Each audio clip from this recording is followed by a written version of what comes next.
Salam dostlar, bugün size dünyaca məşhur olan Napolyon tortunun hikayesini danışsam. Bu tortun adı Napolyon olsa da məşhur Fransız imperatoru Napolyon Bonaparte'la birbaşa əlaqəsi yoxdur. Napolyon tortu əslində Fransada yaranıb və ona orada millefeuille deyilir, yəni ki minqa.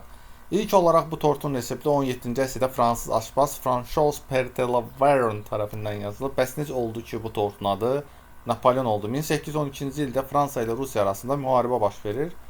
Və Ruslar Napolyonun məğlubiyyətini qeyd etmək üçün tortu hazırlayırlar.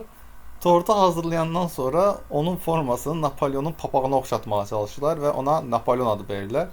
Beləliklə bu tort ondan sonra, yəni 1812-dən bəri 213 ildir ki, Napolyonun tortu olaraq deyilir. Böyük ihtimalla tortu yedikten sonra yiyeyim tortumu, sevim sortumu kəlməsində oradan çıxdığını düşünürəm.